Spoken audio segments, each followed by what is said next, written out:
enjoypangarap.ph. Ngayong gabi, tunghayan ang mga natatanging kwento ng buhay. Mula sa pagiging swimmer ay pinasok ang mundo ng modeling at ngayon ay patuloy na dumarami ang oportunidad na sa kanya ay dumarating.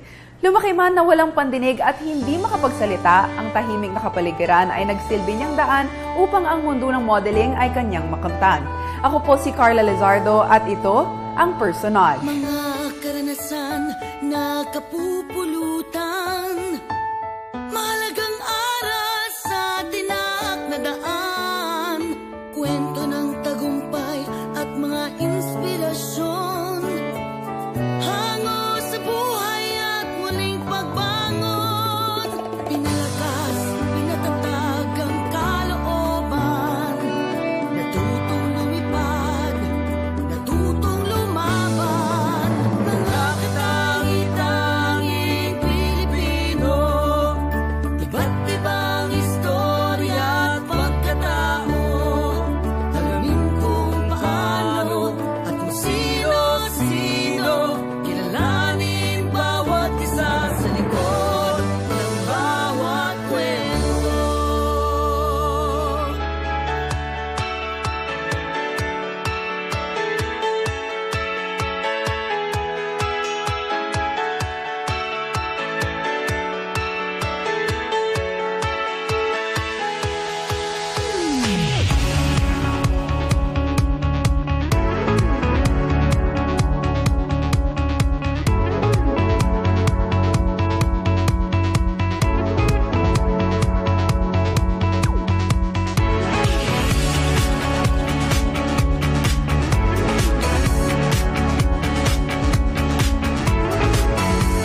Mula sa pagiging sports enthusiast ay na-discover na maging isang modelo. Bagamat baguhan ay ipinakita ni Aljon Salonga na kaya niyang makipagsabayan sa larangang ito. Tiwala sa sariling kakayahan ang kanyang naging batayan upang malampasan ang mga negatibong impresyon sa kanyang kapaligiran. Para sa akin, nakakataas siya ng self-esteem. Tapos, isa na rin siya sa isang challenge na nakakapag-level up. Bata pa lamang ay nahilig na sa sports si Aljon gaya ng basketball, tennis at swimming. Sa katunayan ay kabilang siya sa UST Tiger Sharks swimming team. At matapos ang kolehiyo ay kanyang ipinagpatuloy ang career bilang isang swimming instructor at miyembro ng National Water Polo Sports. Kaya hindi rin niya inakala noon na mapapasok niya ang mundo ng pagiging isang modelo. Sa akin, hindi pumasok sa way of living ko yun. Hindi pumasok sa utak ko na maging modelo. Sa loob ng halos 2 taon bilang bahagi ng Elites Model Management ay maraming oportunidad ang dumating kay Aljon. Ano yung mga activity na ginagawa niyo sa Elites at paano kanila natutulungan bilang isang modelo? Sa amin, more on shoots, parang pictorials. Tapos may isa na akong ramp. Para sa akin, nakakataas siya ng self-esteem. Tapos isa na rin siya sa isang challenge na nakakapag-level up.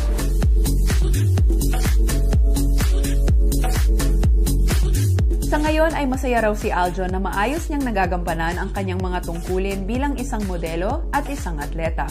Alam naman natin na sobrang hirap bilang isang atleta na i-balance kung meron ka pang ibang ginagawa kasi parang usually all day training ka na, nakafocus ka talaga. So paano mo nababalance yung time mo in between being an athlete tsaka being a model? Madali lang siya i-handle kasi sa umaga training. So yung modeling, flexible time naman siya on call ako eh. Kung may event dito, so go ako. Hindi naman siya nagko-conflict.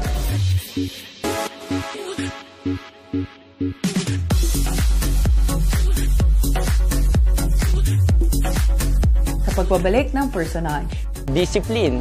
Yung paggising pa lang sa umaga, ang hirap na. Tapos yung pagkain mo, kailangan kontrolado. Kasi minsan bibigat ka sa tubig, mahirap na gumalaw sa tubig.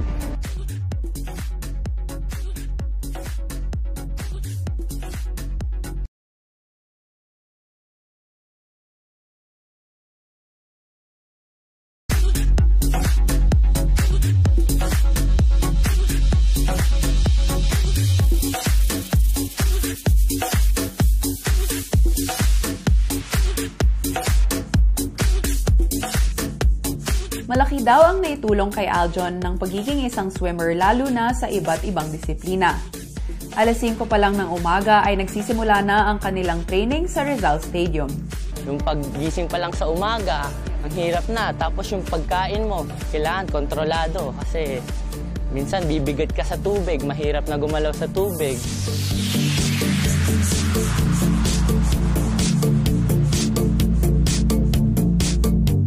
Naging kinatawan din ng bansa ang kanilang team sa International Water Polo Sports Events at nakapag-uwi ng medalya para sa Pilipinas. Sa ngayon ay hangad ni Aljon na makapag-compete sa SEA Games at maging sa World Olympics. 2011, ano rin siya, sa Thailand din siya, Puti Anand Cup.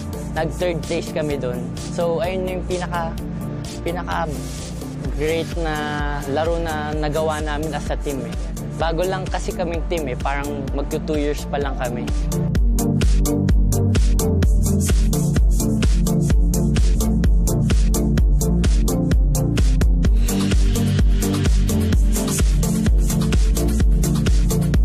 Maliban sa pagiging atleta at modelo, ay isa ring pintor si Aljon. Ito ang kanyang naging paboritong libangan mula noong makapagtapos siya ng kursong Fine Arts and Design sa University of Santo Tomas. Sa edad na 21 ay marami pang pangarap si Aljon pero ngayon pa lamang ay lubos na ang kanyang pasasalamat sa mga biyayang natatanggap. Sa ngayon, sa buhay mo, what are you most grateful for? Pinapasalamatan ko yung naging buhay ko ngayon kasi hindi ako yung naging tamad, yung pagiging atleta ko, na-bring up ko siya hanggang paglaki ko. So, ayun din yung parang gusto ko talaga na maging ako.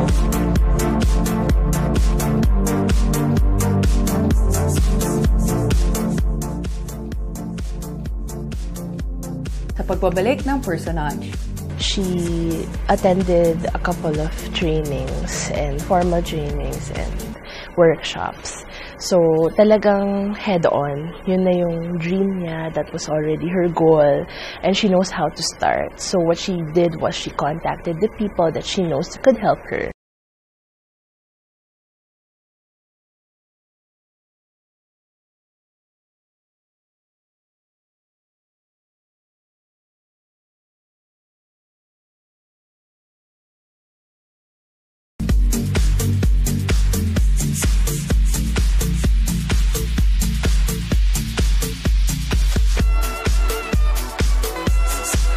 Hindi hadlang ang estado sa buhay upang tuparin ang ating mga pangarap. Lumaki man na walang nadidinig at hirap sa pagsasalita ay narating ni Christine ang malawak na mundo ng modeling. Dahil sa ipinakitang katatagan ay patuloy siyang umaani ng respeto at paghanga mula sa kanyang mga katrabaho, kaibigan at mga mahal sa buhay. Consider your talent always as a gift from God. And as it is a gift from God, you're supposed to share it to other people. Pangarap na ni Christine ang maging modelo kahit noong bata pa siya. Pero dahil sa kanyang kalagayan ay nagkaroon siya ng pangambang hindi ito maisakatuparan. At first, actually, she's a little bit hesitant, even though she's confident about herself, because of course she's always been like this, diba? So ever since she was a child, she's already deaf. So there's no fear naman inside her to show who she really is, because this is what she really is. But she's somehow hesitant to be a model, to start becoming a model, because at first she was thinking that she's gonna be the only model in the fashion industry na deaf. Lumaki si Christine sa pag-aaruga ng kanyang foster parents. Hindi man tunay na magulang ay naramdaman ni Christine ang pagmamahal sa kanya ng mga ito. Kaya naman nagsumikap rin siyang makapaghanap buhay. Sa tulong ng isang kaibigang photographer ay unti-unting natamo ni Christine ang inaasam niyang tagumpay sa buhay. At ngayon nga ay kabilang na siya sa pamilya ng Elites Model Management. So what were the steps that she took in order to get in that industry?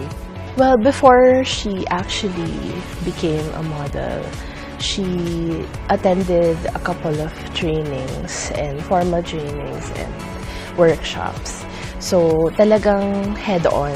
Yun na yung dream niya. That was already her goal. And she knows how to start. So, what she did was she contacted the people that she knows could help her. She's a very good person, of course, kasi lovable. Even though it's so hard for me also to talk with her while she can talk or, mahirap. Pero, very lovable, anak. I open doors for them kung saan sila mag-grow. I will always allow them also. But as for the moment, kung ano man ang kumukuha sa kanya, basta't makakabuti sa kanyang career and image, I will allow it definitely also, of course. No? I'm very supportive sa mga anak ko actually. Ang dating tahimik na Christine ay nagkaroon na ng tinig sa mundong kanyang niyakap at binigyang pansin.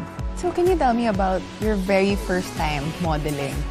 Like, what was the experience? At first, she was very shy because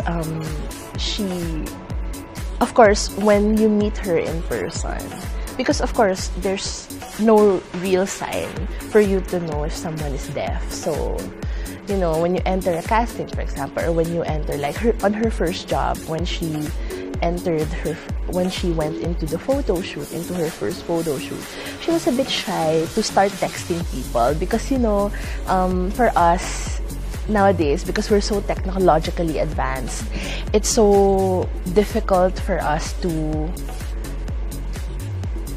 accept that somebody is speaking to you in a different way. Although, syempre, some people, of course, some of us are compassionate and we understand where she's coming from. So, at first, she was very shy to start texting people, and kasi parang she finds it weird na, I mean, she's scared that she's shy in a way na people might back off because they don't understand what she's doing or they don't know how to talk to her properly.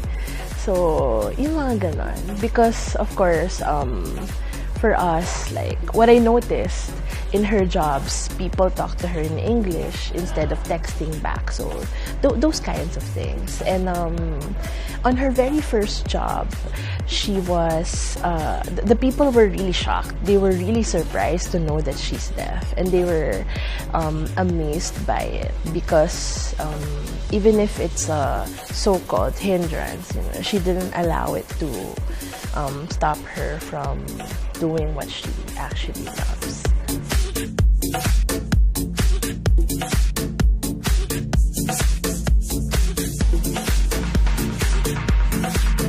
Sa pagbabalik ng personage, consider your talent always as a gift from God. And as it is a gift from God, you're supposed to share it to other people. So it's not about yourself, really. It's not about what you can do, but what you can do for other people.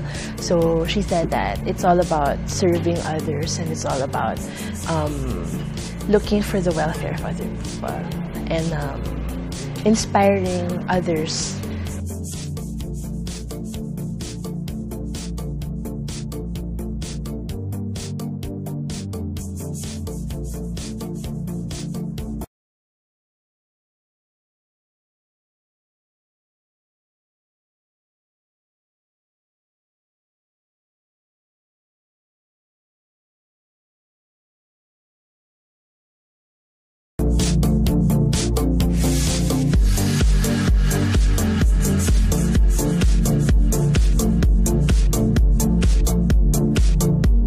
Sa pagsusumikap ni Christine ay narating na rin niya ang iba pang panig ng mundo.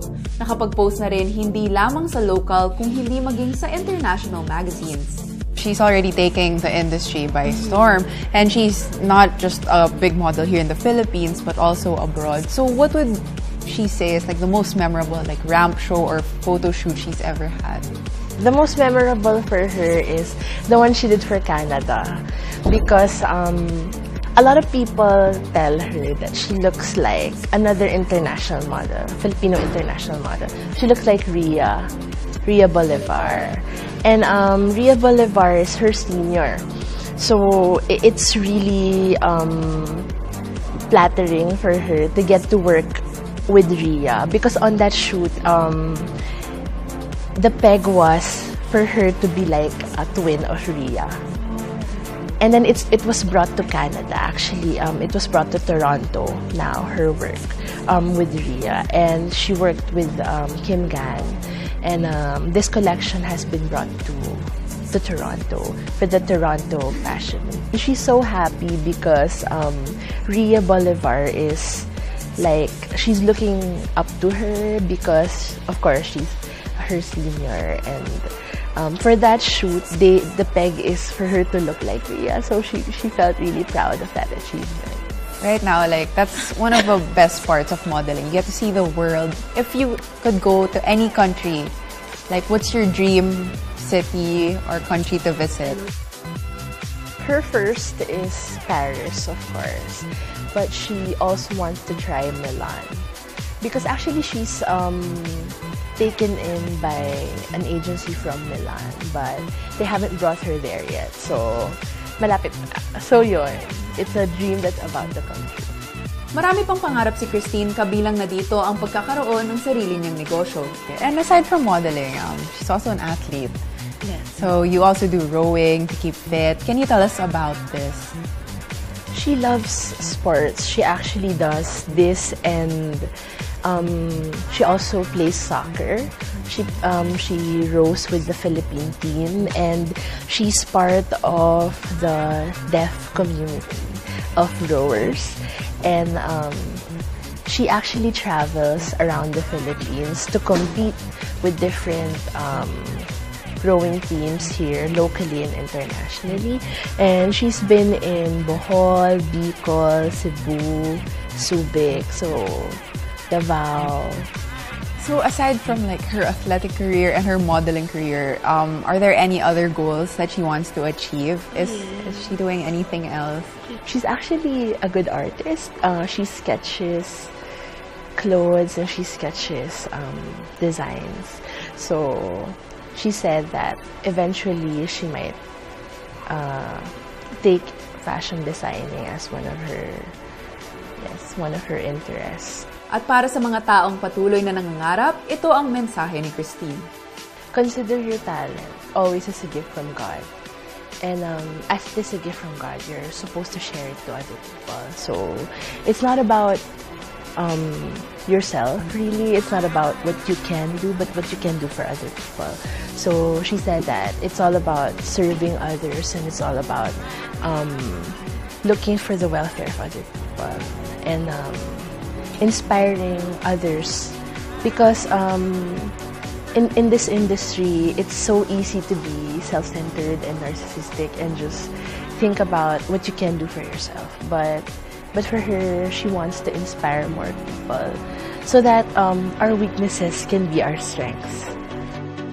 Walang imposible sa ating mga pangarap. Basta samahan ng sipag at tiyaga, siguradong ito ay makakamtan.